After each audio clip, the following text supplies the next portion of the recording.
Hey, this is Chris. I'm here today to talk about Need for Speed Shift, the latest in the Need for Speed franchise from Electronic Arts. Now, to be perfectly honest, the Need for Speed franchise hasn't been good in recent years, so a couple years ago, EA dispersed the development of the franchise amongst different developers. Need for Speed Shift is the first game to be released under this setup, and it comes to us from Slightly Mad Studios, the guys behind the great GTR series for the PC. The result is easily the best Need for Speed title in years, and perhaps arguably the best one in the franchise ever.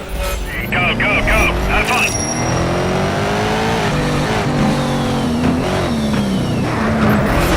Now, the bread and butter of Need for Speed Shift and the ultimate focus of the design very clearly is the driving experience, which is absolutely phenomenal. This is probably the best single, get you in the race, make you feel like what it's like to actually race a car, driving game that I've ever played. First off, the game looks really good from the interior. The cars look pretty accurate and all that's great. But what makes it is, A, the sense of speed, which is phenomenal. B, the sound is absolutely incredible. Everything is intentionally almost distorted, and tire squeals sound like animals, roaring and ripping each other to shreds, and that actually is what it sounds like when you're in a car doing corners at 120 miles an hour, and they actually nailed that.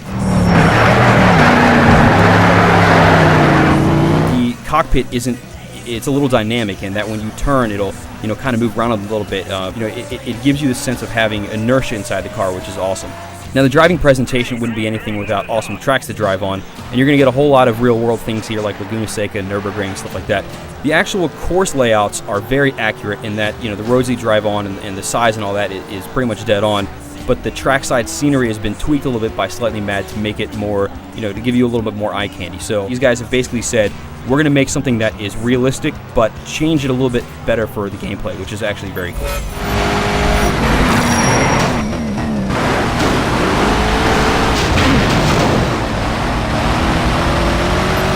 The game, while it is definitely much more simulation heavy than past Need for Speed games, it's still not a complete simulation racer in that the controls are still a little arcadey. However, it drives fantastically.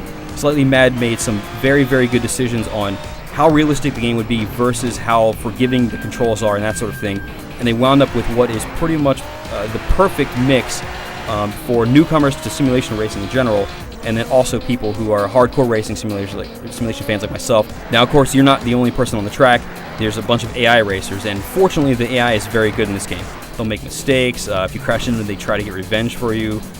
There are rivals that are driving around the track, which are highlighted. You can beat them and get some performance points for, which I'll come back to in a second. Now, of course, driving and buying cars and all that sort of thing is fun, but you wouldn't be able to do that in a manner that would keep you stuck to the game for 50 hours if there wasn't a very good career mode. And Need for Speed Shift has very good design ideas in this effect, but there are some missteps that happen when you actually sit down to play through the thing. So the one really cool thing is that pretty much every single thing that you do in the game, you earn something for doing it. So the thing that gets you through the game that earns you more events and things like that are stars. So you can earn 6 stars per race, and then those stars get you to other tiers, which then have other cars you can buy and that sort of thing. While you're racing, you earn performance points, which either go to precision or aggression. It doesn't really matter where they go. The end result is that if you're staying on the driving line, or if you're passing somebody clean, or if you tap somebody while you're passing them, or if you just get a clean lap, or if you're drafting, basically if you were doing anything, you're going to get some points for it. And if you do anything well, you're going to get more points, which is awesome. The bad part is that you earn a lot of money in this game. And there are 4 tiers, and each tier has another set of cars. And when I was playing the game, without trying to go back and grind and get a lot of money, when I would get to a new tier, I'd have so much money that I could just buy the best car in that tier. So, there's not really a reason to collect a bunch of cars in this game unless you just want to be a car collector.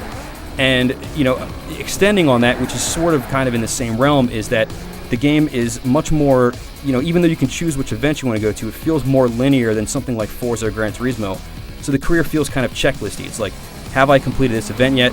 No, okay, I'm going to race it. Now I've done it, okay, I'll move on. Maybe later I'm going to come back. And, I wish it had been a little more, elongated by making you build up your stable of cars.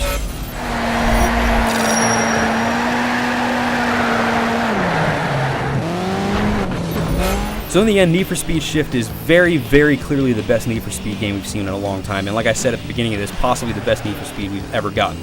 The driving mechanics and the actual experience of being in a car is 100% fantastic. Slightly Mad Studios absolutely nailed that part. The career mode could have been a little bit better, a little less checklisty, but the fact that you're getting points and stuff constantly is very, very good. So, I mean, if you are a racing fan at all, you need to play this game 100%. For the full written review, head over to IGN.com.